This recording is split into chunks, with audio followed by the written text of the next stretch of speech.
네, 안녕하십니까.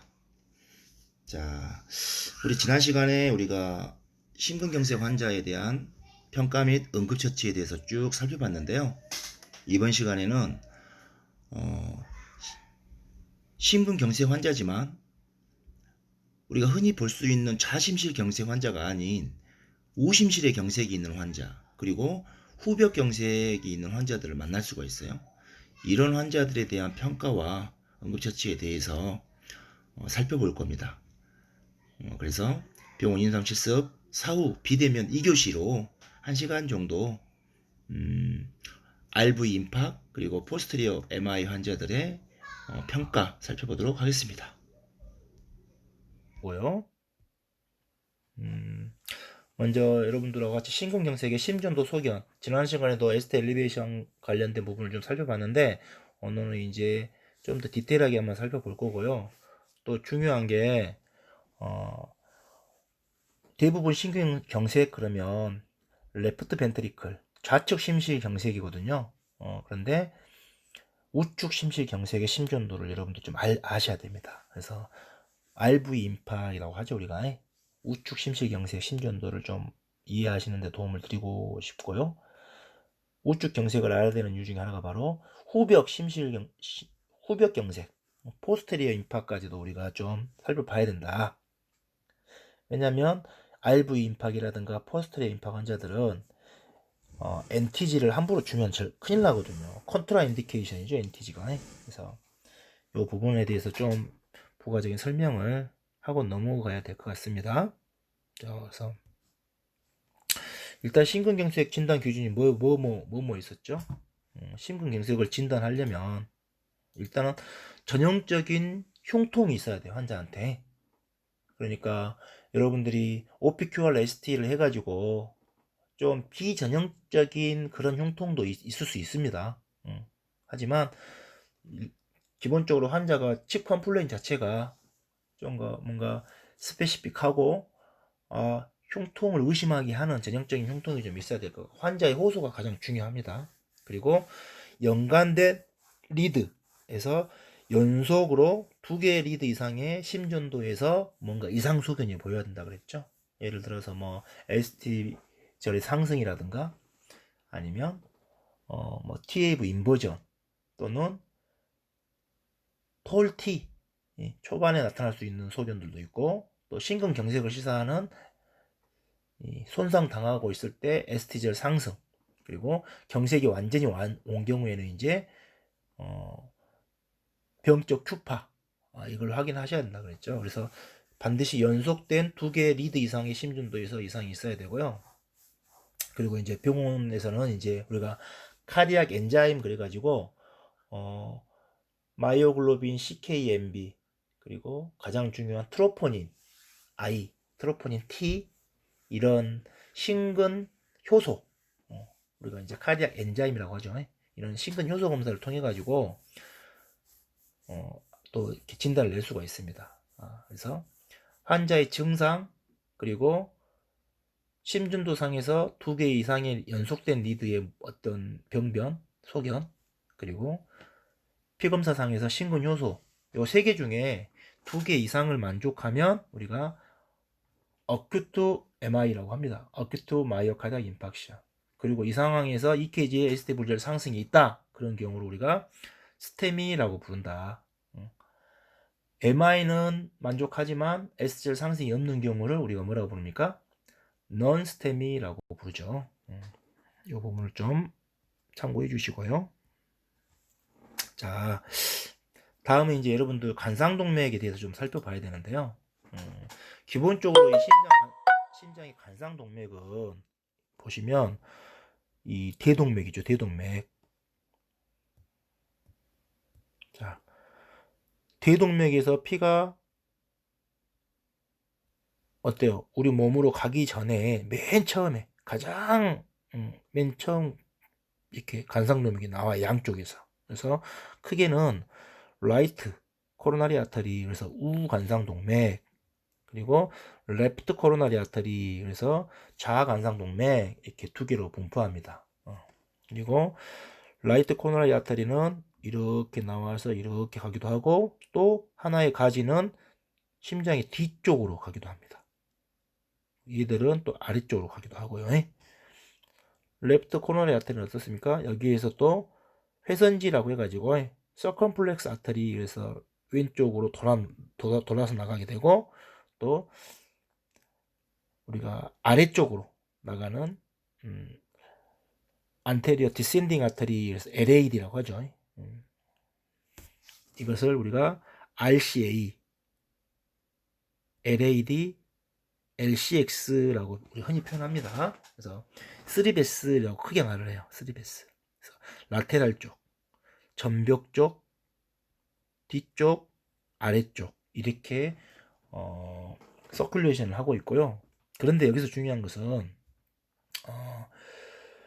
이 하벽신경경색인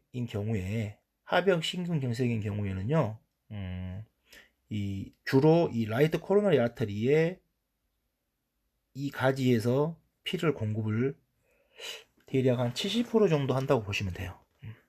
하지만 어떻습니까? LAD라든가 LCX 쪽으로 해서도 30% 정도는 하벽으로 피를 공급하고 있다. 그래서 하박 심근경색이 온 경우에는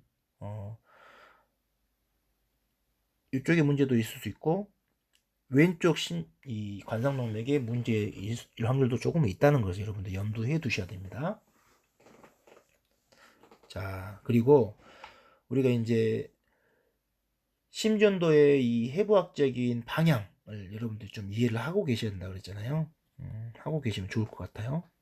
그래서 우리가 12호도 심전도를 측정하는 원리를 이걸로 우리가 흔히 설명을 하는데, 리드 1이죠.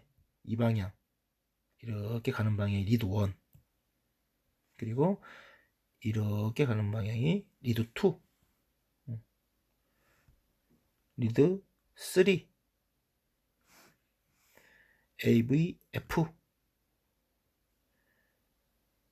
AVL, 여기죠. AVL, AVR 이렇게 가잖아요. 그래서 1, 2, 3를 우리가 표준 사지유도라고 하고, AVR, AVL, AVF를 우리가 어구멘티드 해가지고 증폭 시켰다. 그래서 이 A는 어구멘티드, 증폭 시킨단 말이거든요. 그래서 증폭 사지유도라고 합니다. 그래서 여기에서 보면 하벽이니까 이 아래쪽에, 심장의 아래쪽에 문제가 생겼겠죠. 요 아래쪽에 생긴 문제를 어때요? 반영하는 리드는 어디입니까? 바로 아래쪽이니까 리드 2, 3, AVF가 되겠네요. 2, 3, AVF 많이 들어보셨죠? 2, 3, AVF가 바로 인피리오 월, 하벽 심근경색을 반영한다.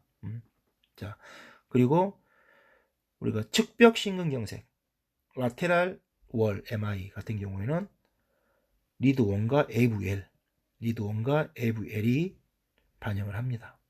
이것은 이제 림브리드의 경우고, 이제 이 앞쪽이 경색이 온 전벽 심근경색 같은 경우에는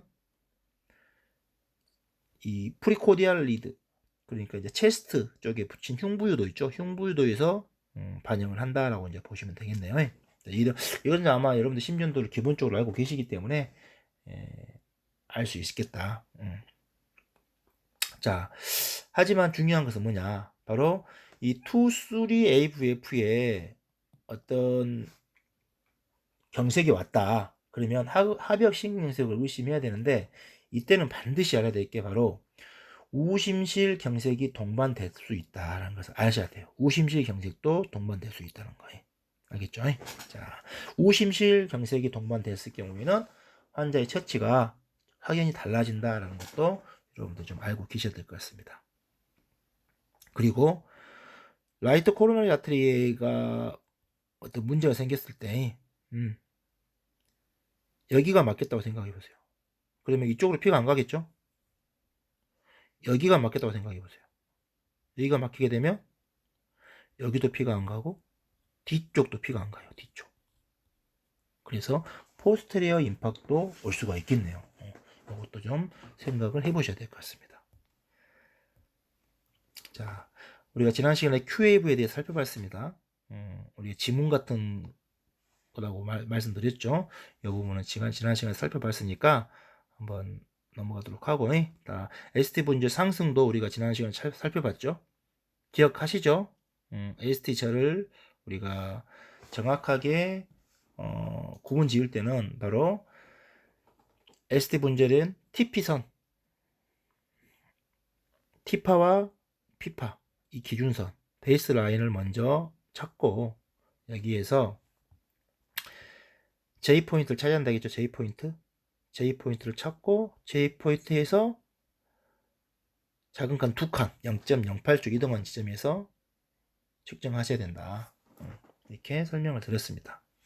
여기에서 이제 베이스 라인 기저면에서 1mm 이상 상승하게 되면, 이게 연속으로 2개 이상이 상승하게 되면 신근경색 STG 분절 상승이다 라고 설명했던 것 같아요. 자, 여기서 한번 봐보세요. STG 상승 보이시죠? STG 상승. 자, 어디 있습니까? 바로 2, 3, AVF 2, 3, AVF의 STG 상승이 보이고, 여기서도 여러분이 눈여겨봐야 될 이 케이지가 바로 2, 3, AVF가 연관된 리드예요. 하벽을 반영하는 연관된 리드고, 이하고 상반된 리드가 상반된 리드를 우리가 프리코디알 리드라고 하는데요.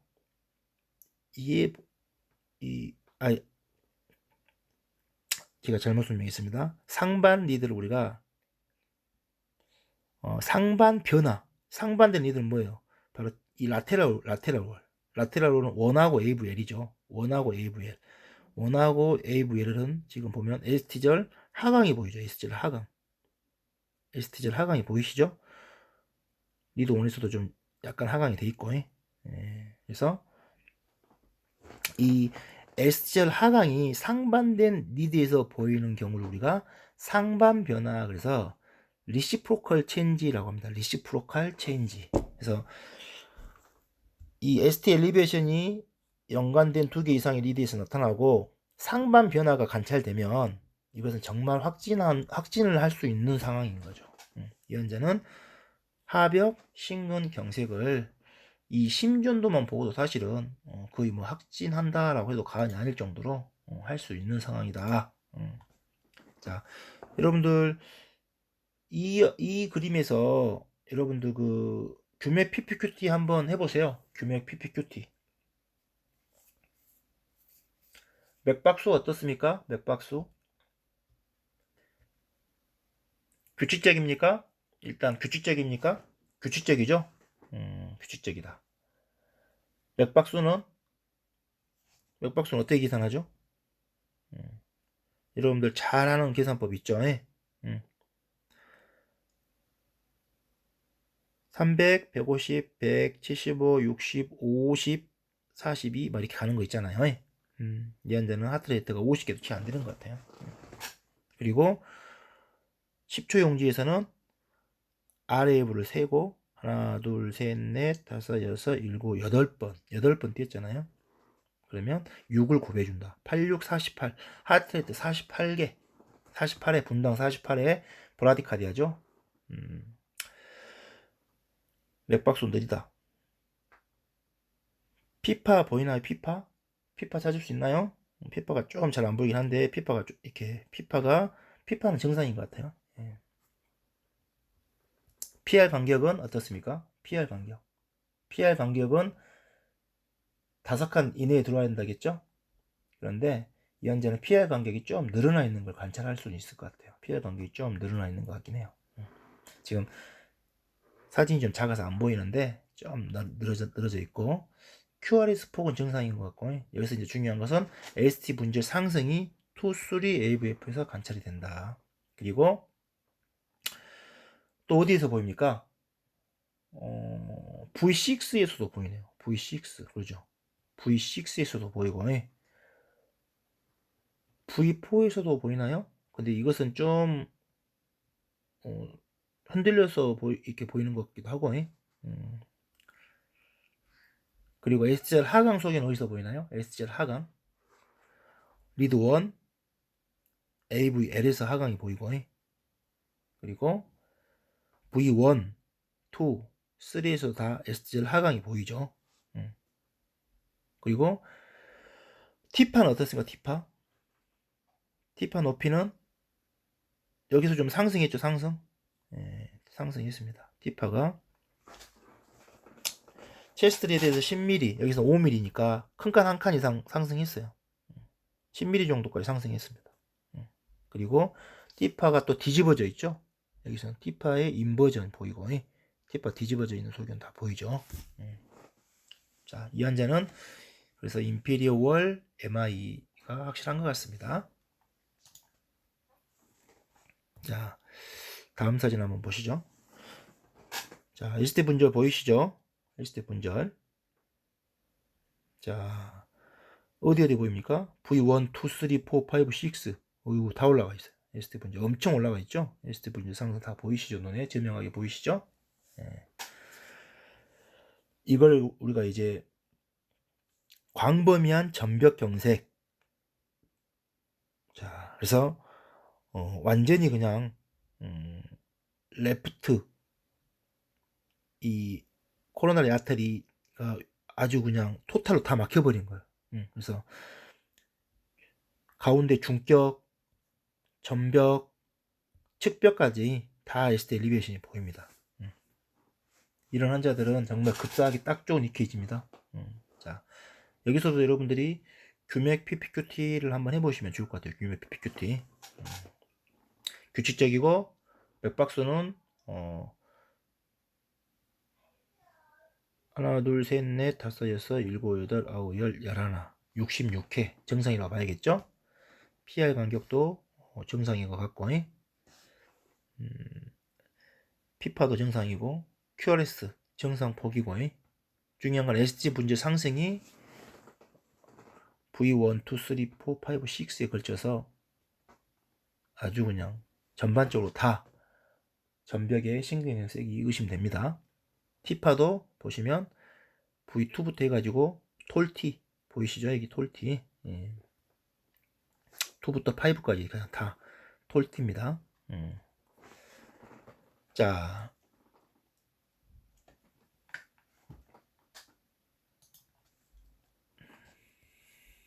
다음 사진 한번 보겠습니다. 이 사진에서도 뭐 전형적인 심근경색 환자예요. ST 분절 눈에 다 보이시죠? 제가 다 표시가 되어 있습니다. ST 분절 상승 다 보이시죠? 그리고 리시프로컬 체인지 보이시고,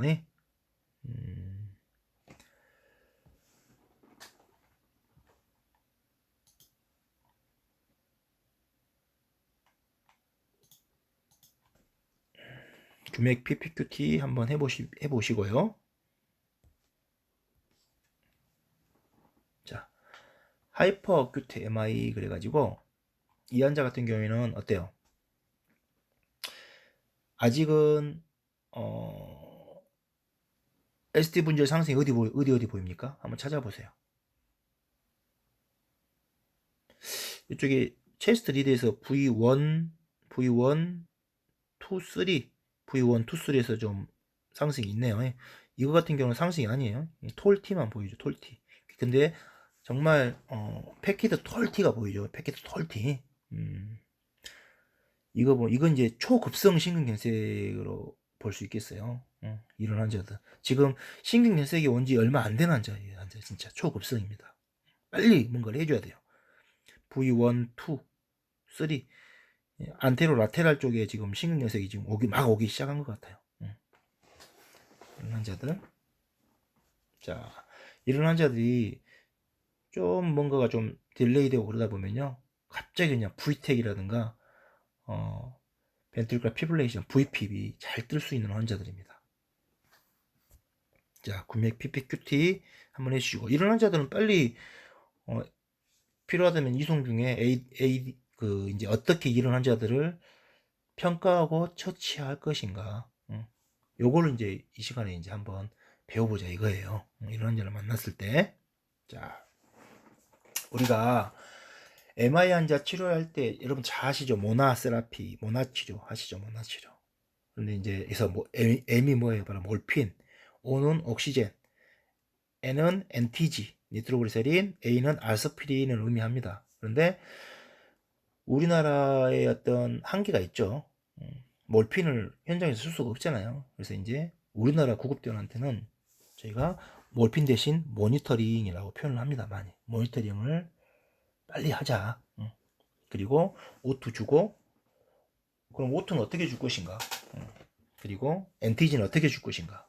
이런 부분들을 여러분들 좀 아셔야 돼요. NTG 투여하실 때 NTG를 주게 되면 허혈을 좀 완화시킬 수가 있어요. 그래서 관상동맥을 좀 확장시킬 수가 있고 관상동맥의 겉가지를 좀 확장시킬 수는 있습니다. 그런데 중요한 것은 얘들이 관상동맥만 조금 확장시키는 게 아니라 정맥들, 말초 정맥들까지 확장을 시키거든요. 그래서 정맥들이 쫙 딜라테이션 되면 어때요? 혈압이 갑자기 뚝 떨어질 수가 있습니다. 그래서 그런 부작용들이 있고, 또 반드시 컨트라 인디케이션, 그래서 이제 금기 사항이 있죠. 이건 반드시 알고 계셔야 됩니다. 시스톨릭 블러드 프레저가 90이 안 될 때, NTG 투여 전에, 또 혈압보다 30ml 이상 감소했을 때, 하트레이트가 느릴 때, 우리가 이제 보통 섬액 그러면 분당 60회지만 증상이 있는 섬액 그래가지고 우리가 심토마틱 브라디카디아라고 하죠. 그러면 50회 정도까지 봅니다. 그래서 50회 밑으로 떨어져 있는 증상이 있는 섬액 환자들, 또는 너무 하트레이트가 빠를 때도 이렇게 조심해야 되고요. 그 다음에 이제 이런 비아그라라든가 뭐 시알리스 같은 그런 발기부전 치료제를 24시간에서 48시간 이내에 복용한 이력을 반드시 확인하셔야 된다. 그리고 이 아스피린을 이제 현장에서 줄 수가 있는데요.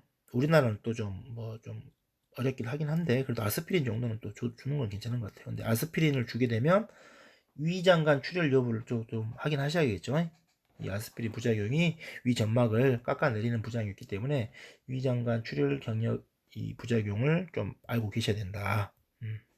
자, 오늘 중요한 것은 여러분들하고 이야기하고 싶은 부분 중에 이제 가장 중요한 거예요. 바로 앞에서 말씀드린 것처럼 하백경색, 임페리얼 MI 때 우쪽 관상동맥이 막히거나 때론 또 한 30%에서는 좌측 관상동맥이 막혀서 발생하거든요. 그런데 이럴 때는 우심실 경색이 동반될 수 있습니다. 동반될 확률도 있고 안 될 확률도 있어요. 반반이라고 보시면 돼요. 그런데 만약에 우심실 경색이 동반되어 있는 경우에는 심전도를 찍을 때 여러분들 우리가 찍는 심전도는요, 좌심실만 볼 수 있지 우심실은 못 봐요. 왜냐, 우리가 그 좌심실을 포커스 해가지고 심전도를 찍기 때문에 좌심실을 보는 심전도예요. 그래서 우심실이 잘 안 보이거죠. 그래서 만약에 우심실 경색이 동반돼 있는데 여러분들이 모르고 신경경색이라고 생각하고 바로 그냥 NTG를 막 써버렸다. 하백신경경색인데 NTG를 막 써버렸는데 이 환자가 우심실 경색까지 같이 와 있다. 그러면 우심실 역할이 뭡니까? 우심실 역할은 우리 몸에서 정맥 한류를 받아서 정맥들이 오른쪽 심방과 심실 통해서 들어오죠. 그걸 모았다가 폐로 보내주는 역할을 하는 거잖아요. 그러니까 하나의 정맥을 담아주는 창고 역할을 하는 거예요. 창고 역할. 그런데 NTG라든가 몰핀 같은 게 들어가게 되면 혈관이 이완돼 가지고 혈압이 갑자기 뚝 떨어질 수가 있어요. 그런데다가 우심실이 경색이 와가지고 힘이 없는 거죠. 우심실이 힘이 없으니까 비너스 리필이 잘 안 되는 거예요. 비너스 리턴이. 정맥이 들어오지를 못해요. 잘. 그러겠죠. 그러면 먼저 우심실에 피가 차야 어때요? 우리 스탈링 법칙 아시죠? 빵빵하게 차야 많이 나가는 거예요. 그런데 덜 찼는데 나가는 피도 적게 되는 거예요. 그럼 다시 좌심실로 들어오는 피도 적게 되고 악순환이 벌어지고 환자는 갑자기 쇼크에 빠질 수가 있습니다. 그래서 우심실 경색인 경우에는 여러분들이 이 수액 공급도 충분히 해줘야 돼요. 혈압이 유지될 수 있도록 수액 공급을 해줘야 되고, 그러려면 우심실 경색을 여러분들 좀 알아야 되거든요. 그리고 우심실 경색이 있다 그러면 NTG 웬만하면 주면 안 돼요. NTG는 금기입니다. NTG는 금기. 아시겠죠? 예. 그래서 일단은 중요한 것은 먼저 하벽신경경색을 진단할 수 있어야 되고, 하벽신경경색을 알았으면 우심실 경색이 와 있을 수 있겠구나라는 의심을 하셔야 되고, 그 다음에 우심실 경색을 알기 위해서 먼저 하벽신경경색은 어때요? 2, 3 AVF의 에스트 엘리베이션으로 우리가 진단할 수가 있습니다. 2, 3 AVF의 에스트 엘리베이션으로. 그리고 이럴 때는 이제 리버스 우리가 이제 EKG, 리버스 프리코디알 EKG 그래가지고 여러분들 어때요? 가슴 쪽에 붙이는 리드 V1, 2, 3, 4, 5, 6 리드 있죠? 그 리드를 1, 2는 그대로 놔두고 3, 4, 5, 6를 오른쪽 가슴으로 붙이셔야 되는 거예요. 오른쪽 가슴으로. 이해되시죠? 그러면 우심실을 볼 수가 있어요. 우심실을. 자, 다음 사진 볼게요. 자, 이런 EKG가 보입니다. 규맥 PPQT 해보세요. 환자는 체스트 페인을 호소하고 있고요. 리듬은 규칙적입니다. 리듬은 규칙적이죠.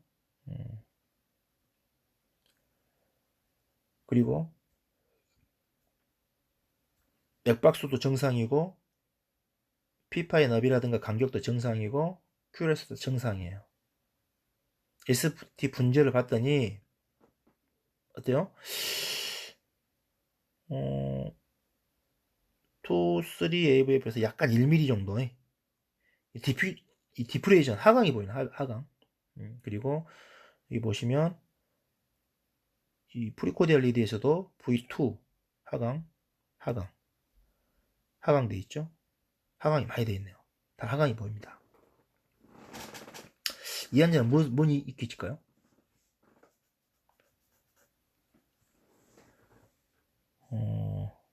이게 단순히 그냥 이렇게 디프레이션만 보인다고 해서 이게 전벽의 허열인가? 디프레이션이 이제 의미하는 것은 허열도 이스케믹 체인지도 의미를 하긴 하는데 사실 이 환자는요 뒤쪽 심장의 하기저부 쪽으로 해서 포스테리어 쪽으로 해서 지금 이 환자의 임팍이 온 겁니다. 후벽 신근경색을 해볼 만한 소견이에요. 이 환자는 후벽 신근경색. 이 부분은 좀 이제 어렵긴 한데 여러분들이 아직 EKG를 잘 못 보면 좀 어렵긴 합니다. 그런데 이 환자는 후벽 신근경색도 의심할 수 있는 그런 EKG입니다. 자, 아까 우리가 이제 리버스 EKG 찍는다고 했는데 이런 환자들은 또 필요하다면 포스테리어 쪽으로도 EKG를 좀 찍어볼 필요가 있거든 사실 이 환자들이. 자, 그래서 먼저 이게 이제 리버스 EKG, 리버스 EKG. 자, 먼저 이 그림은 이제 리버스 EKG를 찍을 때 여러분들 어디에 이제 리드를 붙일 것인가에 대해서 이제 설명을 좀 하겠습니다. 자, 지금 우리가 보통 EKG 찍게 되면 어떻게 붙입니까? 1, 2, 3, 4, 5 이렇게 돌아가겠죠? 이런 식으로 왼쪽을 중심으로 이렇게 돌아가죠? 근데 리버스는 1, 2는 그대로 붙이고 3를 오른쪽으로 돌리는 거예요. 3, 4, 5, 6 이제 6는 이제 표시가 안 되어 있는데 이때 중요한 것은 이제 V4R이 중요합니다. V4R. V3와 V4R이 굉장히 중요합니다. V4R은 어때요? 이 미드 클라비클 라인 중앙 쇄골순이라고 하죠. 클라비클 가운데 라인과 다섯 번째 인터코스탈 머슬 다섯 번째 인터코스탈 머슬이 만나는 지점에다가 V4R을 붙여주면 좋을 것 같아요. 그리고 어때요?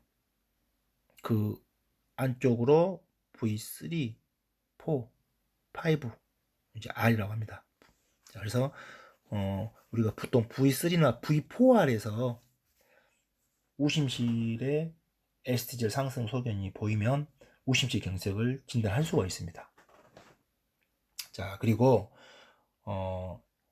또 우리가 포스테리어 환자들을 우리가 EKG 찍을 때는요, 이제 앞쪽에다가 이렇게 우리가 보통 앞쪽으로 6개의 리드를 붙이잖아요. 체스트 리드를 붙이잖아요. 그러면 6개까지 왔는데 이렇게 오는 게 아니고 어떻습니까? 뒤쪽까지 가는 거예요. 뒤쪽까지. 예. 그래서 이걸 V6, V7, V8, 9까지 봅니다. 9까지. 그래서 보통 만약에 V 리버스 EKG를 찍었는데 V1에서부터 리버스 V1, 2, 3 여기에서 만약에 ST 분절 하강이 보인다. 그러면 어때요? 포스테리 EKG까지 한번 찍어주는 게 좋아요.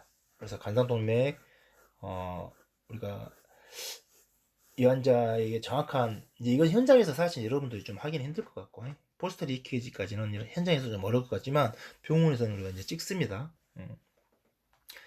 자, 아무튼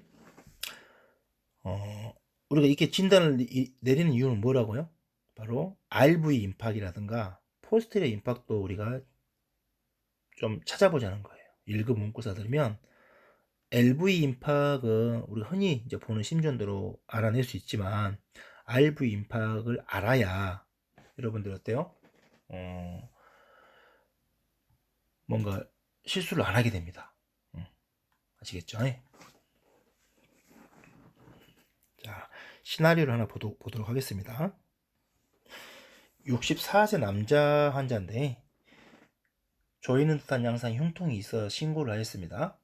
혈압은 92에 70mm 모큐리 정도 되고 의식은 명료했습니다. 그리고 어지러움을 호소하고 있습니다. 자, 이 환자의 EKG를 찍어봤어요. 봤더니 이런 EKG 소견을 보였습니다. 자, 한번 해볼까요? 규메 PPQT 환자는 일단 증상은 체스트 페인을 호소하고 있습니다. 조이는 듯한 전형적인 흉통을 호소하고 있어요. 심전도를 찍어봤더니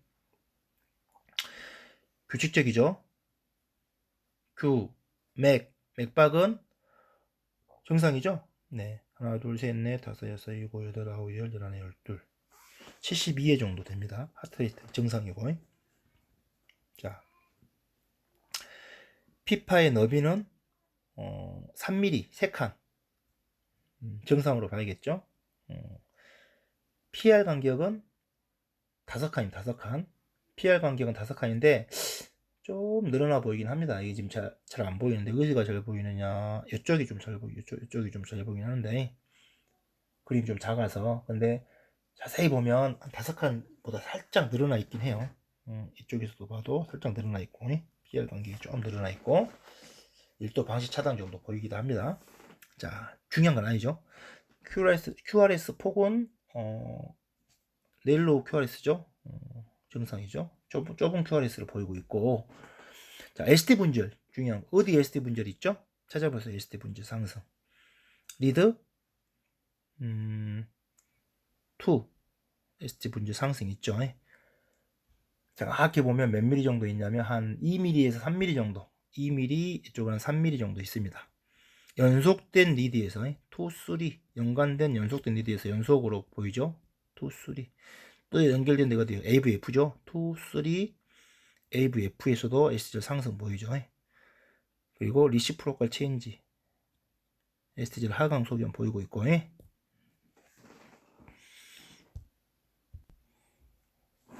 배터리 좀 충전 좀 했습니다. 자, 전형적인 하벽 심근경색 소견을 보이고 있습니다. 그리고 체스트 리드는 어때요? V1, 2, 3 쭉 보시면 ST젤 상승 소견은 뭐 V6에서 살짝 상승 소견이 보이긴 한 것 같긴 한데 V6 저명하진 않고 일단 이 환자는 합벽신경경색이 의심돼요. 그래서 이제 BP가 아까 92 정도 됐으니까 가슴이 아파요. 그러니까 이제 NTG를 줄 수는 있겠네요. 여러분들 이제 비아그라라든가 이런 어떤 발기부전 치료제 히스토리 체크하시고 하트레이트도 괜찮하고 혈압도 90 이상 되니까 NTG 줄 수 있겠죠. 그런데 이 환자한테 NTG 주게 되면 자칫 잘못될 수가 있습니다. 왜? 그래서 좀 유능한 응고사는 어떻습니까? 리버스 EKG를 한번 찍어보기로 결정을 했습니다. 리버스 EKG를 오른쪽 가슴으로 해서 리버스 EKG를 찍었더니 자, 이런 EKG가 나왔습니다. 이게 리버스 EKG예요. 환자의 오른쪽 가슴으로 이제 찍었습니다. 한번 봐보세요. 뭐가 보입니까? 에스티젤 상승 소견 2, 3 AVF 여전히 있고 사지 유도는 안 바뀌겠죠. 리버스에서는. 왜? 팔다리에 붙인 유도는 안 바뀝니다. 뭐가 바뀌죠? 가슴에 붙이는 프리코디알 리드가 리버스가 되는 거니까 왼쪽 가슴으로 돌아가던 것이 오른쪽 가슴으로 돌아가니까 V3, 4R 잘 보셔야겠죠. V3, 4R V3 봐보세요. 에스티젤 상승 보이시죠? 한 2mm 정도 상승이 보이고 있습니다. V4 V4R입니다. 이게 V4R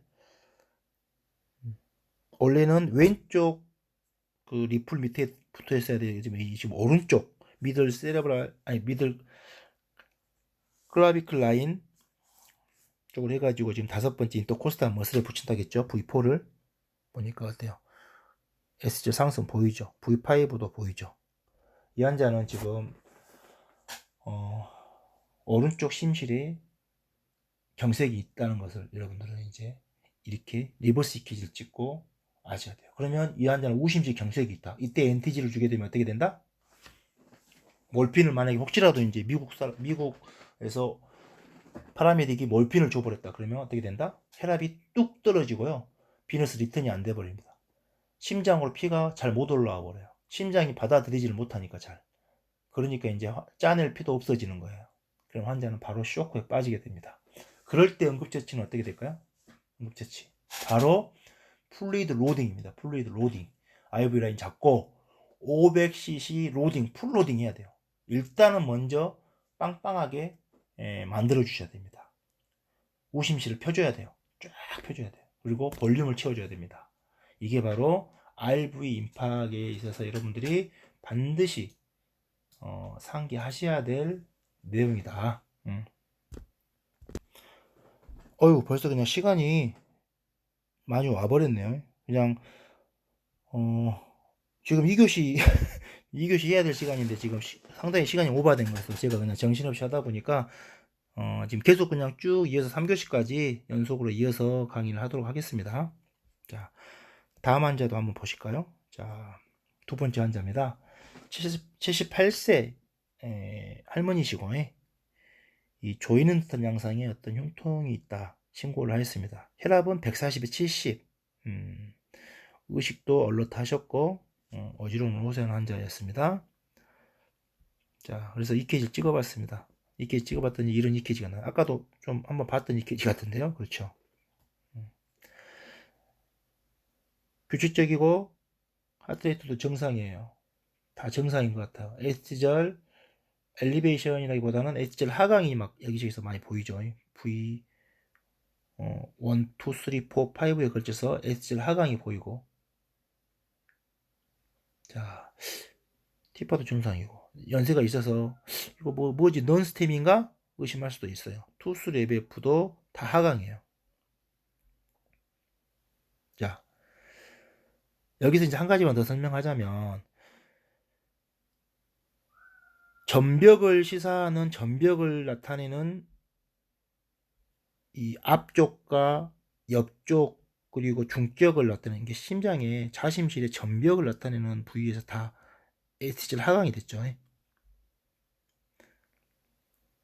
아까 우리가 상반변화라는 말 제가 했죠.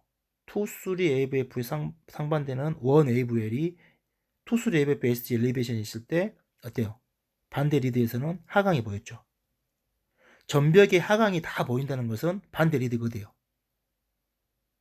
후벽이죠, 후벽. 전벽의 반대는 뒤쪽이죠. 후벽이죠, 후벽. 그러니까 후벽 쪽이 썩었을 때, 경색이 왔을 때 전벽 쪽에 이런 리시프로컬 체인지라고 봐야 된다 이거죠, 이걸. 이해되시나요?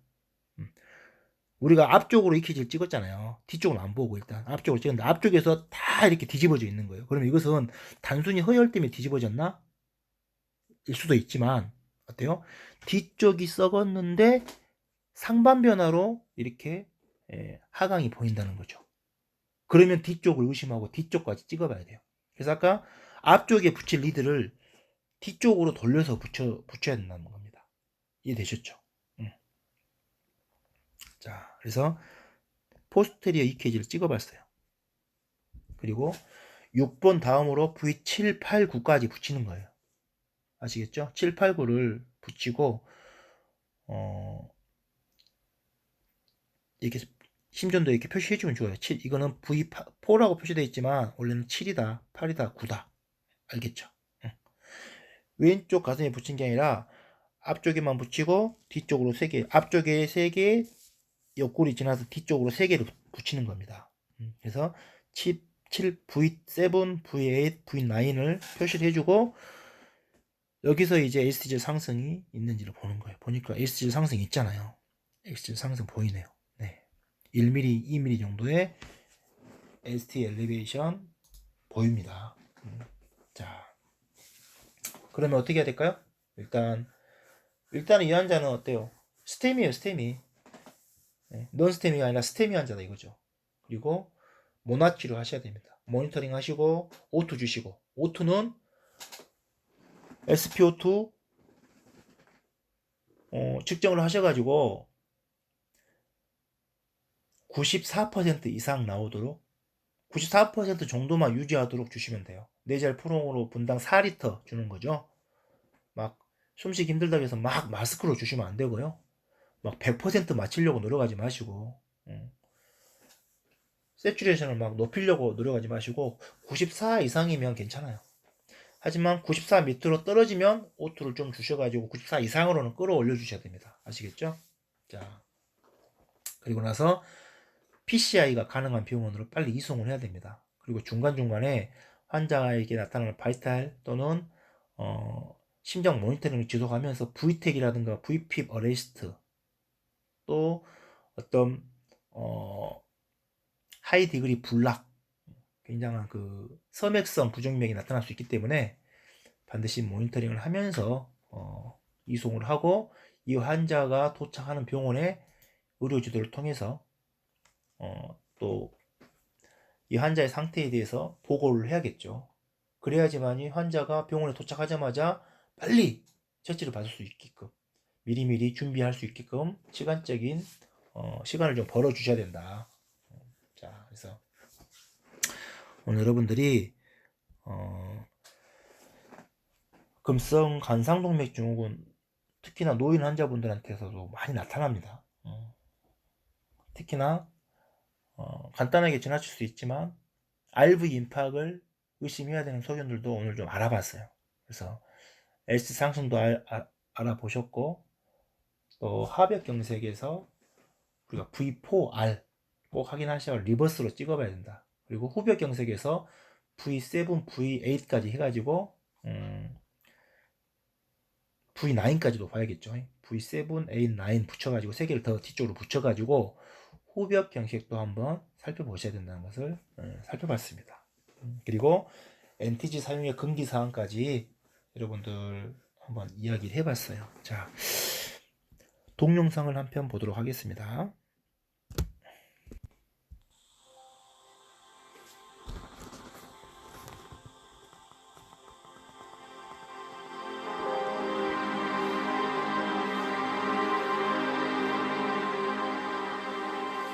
Acute coronary syndromes, or ACS, strike men and women, often after years of coronary atherosclerosis and plaque formation. Within the heart, as plaque forms, several clinical syndromes may also develop with varying degrees of coronary artery occlusion. Two of these syndromes are unstable angina non-ST segment elevation myocardial infarction, or UA-NSTEMI, and ST segment elevation myocardial infarction, or STEMI, which develops after a clot significantly or completely occludes the coronary artery. Either of these syndromes can cause sudden cardiac arrest and death. It's estimated that 70% of the deaths from these syndromes occur outside the hospital, making early recognition and rapid response essential.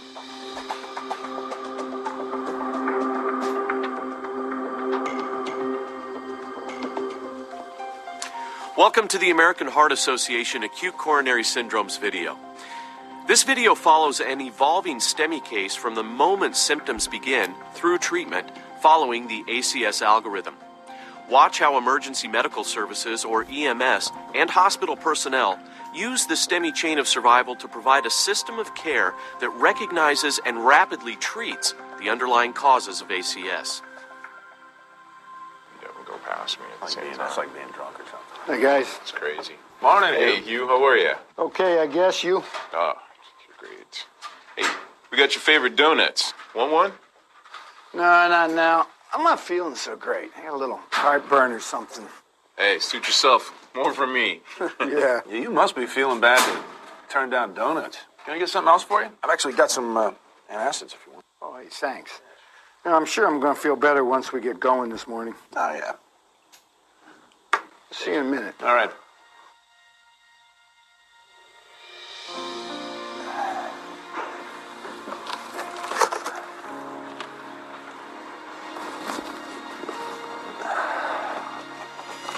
Oh, man.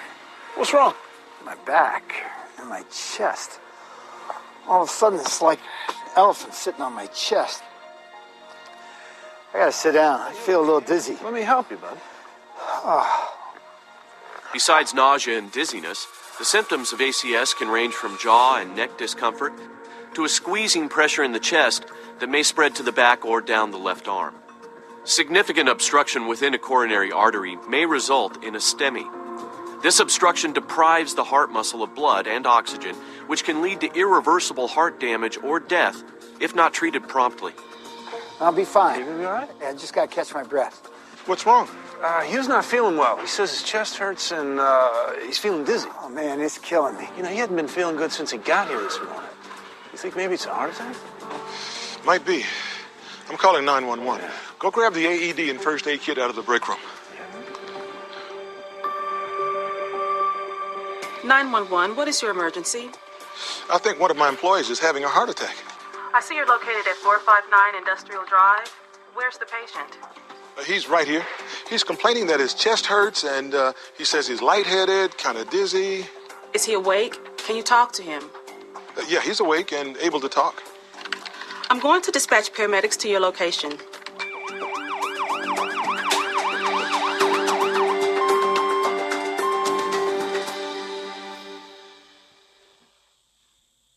The first step in the ACS algorithm involves the patient, bystanders, and medical personnel recognizing the warning signs of cardiac ischemia. Trained emergency medical dispatchers should use triage protocols to identify patients suffering a possible ACS. Dispatchers who suspect a heart attack should send help immediately. While waiting for EMS to arrive, dispatchers may advise patients to chew 160 to 325 milligrams of non-enteric coated aspirin. This recommendation should be in line with approved medical protocols, and only if the patient has no history of true aspirin allergy or gastrointestinal bleeding. Paramedics are on their way. Stay on the line with me until they arrive. Do you have a first aid kit with you? Yes, I do. And I have our AED, too. Great. Is the patient still conscious? Yes, he is. Okay, we don't need the AED right now. Ask him if he's had an aspirin allergy or if he's had recent bleeding from the stomach. Hugh, are you allergic to aspirin? No. Have you had any bleeding from your stomach lately? No, I haven't. No to both questions. Look in the first aid kit. If it has some aspirin, have him chew 2 baby or 1 adult aspirin while you wait for the paramedics to arrive. Do not give him coated aspirin. Time is ticking for the ACS patient as emergency crews arrive. EMS personnel should assess, provide early management, and initiate transport as soon as possible. Increased out-of-hospital time may worsen the patient's outcome. That brings us to the next step in the ACS algorithm: assessment, care, and hospital preparation. What happened? Well, he began having chest pains a few minutes ago while working. He's chewed 1 adult aspirin. That's what the lady on the phone told us to do. Sir, how are you feeling? Not good. It hurts. Feels like someone's squeezing my chest. Okay, we're going to help you out and reduce that pain, okay? Let's get his blood pressure and oxygen saturation. As providers treat the patient, they should be prepared to provide basic life support, including CPR and defibrillation. Half of the patients who die from ACS do so before arriving at a hospital. Supplementary oxygen should be given if the patient's oxygen saturation is below 94%. Administer aspirin if the patient hasn't taken any yet and there are no contraindications. It's critical that healthcare providers quickly obtain a 12-lead electrocardiogram. This pre-hospital ECG helps classify the patient into one of 3 groups based on ST segment deviation before they reach the hospital. Studies show that this initial ECG speeds the patient's diagnosis and shortens the time for reperfusion. Recognizing ST segment elevation on a 12-lead ECG takes training and practice because different thresholds exist for patients depending on their age and gender. For ongoing symptoms of ischemia, administer nitroglycerin tablets or sprays every 3 to 5 minutes, up to a total of 3 doses. Monitor the patient's blood pressure between each dose. Before giving nitrates in any form, make sure that there are no contraindications, such as severe bradycardia, tachycardia, or hypotension. Also confirm that the patient hasn't taken any phosphodiesterase inhibitors for erectile dysfunction in the last 24 to 48 hours. Right ventricular infarctions often present as inferior wall STEMIs on a standard 12-lead. For these patients, healthcare providers should acquire a right-sided 12-lead to evaluate for right ventricular or RV infarction. If RV infarction is present, nitrates in all forms are contraindicated. If RV infarction cannot be confirmed, providers must use extreme caution when administering nitrates. If the patient receives nitroglycerin but does not experience pain relief, healthcare providers can consider giving morphine while monitoring the patient's blood pressure and respiratory rate. Use morphine with caution for patients with unstable angina. If a STEMI is suspected, EMS should notify the hospital or transmit the ECG for interpretation.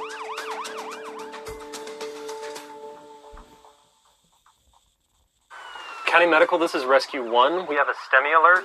57-year-old male, chest discomfort started about a half hour ago. His recent vital signs are BP 104/78 millimeters of mercury. His heart rate is 96 per minute, and his pulse ox is 95%. He chewed a 325 milligram aspirin and received 2 sprays of nitroglycerin, but is still complaining of chest discomfort. The 12 lead shows ST segment elevation of 3 to 4 millimeters in leads B1 through B4. Our ETA to your facility is 10 minutes. Rescue 1, the emergency physician's here and heard your initial report. We'll activate the heart alert system, notify the cardiologist and the cardiac cath team. We'll see you in a few minutes. The American Heart Association recommends that EMS personnel transport patients suffering from a STEMI to the closest appropriate facility that provides reperfusion without delay. With this advanced notice, hospitals can speed treatment of these patients, increasing their chance of survival. Did you get the ECG? Yeah. After we last talked to you, we administered 1 more spray of nitroglycerin. Pain's down to 2 out of 10. Other than that, he's stable. Yeah, looks like a STEMI. I've activated the PCI team and alerted the cardiologist. Sir, I'm Dr. Green, your emergency physician here. We're going to be getting you into a room and getting you checked out. Okay, go.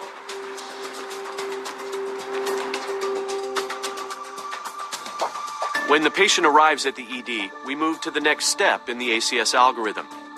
Reperfusion goals for STEMI patients include percutaneous coronary intervention, or PCI, within 90 minutes of arrival, and fibrinolytics within 30 minutes of arrival. The appropriate therapy is defined by patient and center criteria. Within the first 10 minutes of arrival, the ED staff should provide an immediate assessment of the patient. This includes checking vital signs, obtaining a brief targeted medical history, completing the fibrinolytic checklist, and obtaining blood studies, including electrolytes, coagulation tests, and initial cardiac markers. The The staff should also obtain a portable chest x-ray within 30 minutes of arrival. Let's get some stat blood work, CBC, coagulation studies, electrolytes, cardiac markers. Get radiology stat for a portable chest x-ray. I've paged cardiology, and we'll let them decide on the adjunctive therapies. Mr. and Mrs. Young, I've asked Dr. Redmond to come up. She's an excellent cardiologist. She'll be consulting with you, so you'll be in very good hands with her. Okay? All right. Adjunctive treatments include continuous nitroglycerin infusion, unfractionated or low molecular weight heparin, beta blockers, clopidogrel, and glycoprotein inhibitors. For a STEMI patient, time is critical. The longer the delay to treatment, the greater the amount of myocardial damage. Studies show ED evaluations are responsible for as much as 33% of the delay in time to treatment. What have you got? You page cardiology? 57-year-old male, ST segment elevation of 3 to 4 millimeters and leads V1 through V4. No contraindications for fibrinolytics. He's been in the ED for about 15 minutes. MI started about 45 minutes to an hour ago. He's had 325 milligrams of aspirin and received 3 nitroglycerin sprays. Yeah, looks like a clear case. The cath suite's already been notified. They're prepping for primary PCI now.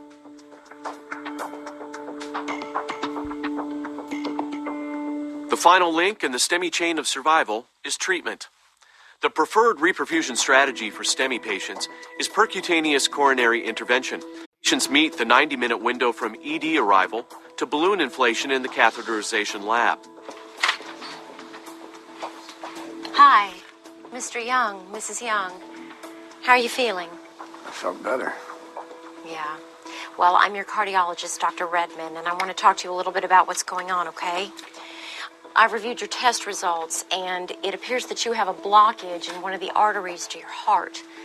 To open up the artery, we need to do a procedure called PCI that's going to help reestablish the blood flow to the heart. The sooner we do the procedure, the less damage that may be done to the heart, okay? Okay. I understand that Dr. Green has already discussed the procedure with you. Do you have any questions for me? No. I understand. I'm ready. Okay. We're going to take good care of you. I'll see you in the cath lab. Thank you. Okay, now we're going to do hooks in these. PCI opens the blocked artery with a tiny balloon. Then a stent or metal scaffold is inserted to maintain blood flow to the heart. When choosing between this reperfusion strategy and fibrinolytic therapy, hospital personnel must consider a number of factors. Studies show that treatment delays increase mortality in both groups, regardless of the reperfusion strategy chosen, but were more pronounced among those patients receiving fibrinolytic drugs. In these cases, the more time that goes by, the more heart muscle that is lost. The better EMS systems and medical centers work together, the faster they can deliver treatment, the more heart muscle and patients can be saved. Okay. Hey, guys, it's Hugh. Hey, welcome back. Good to see you. Good to be back. So how you doing? Did you make it through it okay? Yeah, no, I mean, it was a heart attack. They said I had some big blockage, and those doctors saved my life. But they said you guys got the credit for recognizing I had a heart attack and calling as quickly as you did so they could help me. Hey, we're just glad to have you back. You're looking much better, by the way. Yeah, well, the docs told me to lay off the donuts. My wife's got me eating right, and she makes sure I take a daily walk. Oh, way. I don't believe it. Well, guys, we should probably get to it. Hugh, we'll see you in a minute, buddy. It's great to have you back, bud. Good to see you, bud.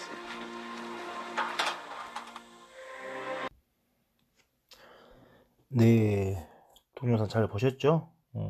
저도 오랜만에 보는 동영상인데, 미국 심장협회에서 ACS, 어큐트 코로나리 신드롬, ACLS 강의할 때 사용한 동영상인데요. 아마 여러분도 오래전에 봤던 기억이 아마 있을 수도 있겠는데, 지금 봐도 참 잘 만든 동영상 같아요. 저 동영상이 만들어진 지가 벌써 한 10년 정도 된 것 같은데, 2010년 가이드라인 나오면서 만들어진 동영상인데도 불구하고 상당히 잘 만들어진 동영상 같습니다. 그래서 급성심근경색 환자, 스테미 환자의 이 생존의 사슬에 따라서 현장에서부터 구급대원이 도착하고 응급실 단계, 그리고 최종적인 중재수를 받는 데까지 쭉 이어지면서 정말 필요한 부분들을 일목요연하게 설명을 잘 해준 것 같아요. 오늘 선생님이 지난 시간과 오늘 이틀에 거쳐서 심근경색 환자를 다루고 있는데 그만큼 중요하다는 뜻이겠죠. 사실은 정말 심근경색 환자들, 급성심근경색 환자들, 어큐트 MI 환자들 생존율은 응급구조사의 손에 달려있다 해도 과언이 아닙니다. 사실 정말로 현장에서 어레스도 많이 나고, 또 그럴 때 여러분들이 즉각적인 반응을 못했을 때 환자에게 가해지는 데미지는 실로 어마어마하죠. 죽고 살고의 문제잖아요. CPR이 터지기 전에 여러분들이 또 잘 모니터링하고 필요한 조치를 하고 빨리 병원으로 후송을 하고 적절하게 보고를 하는 것이 정말 중요할 것 같습니다.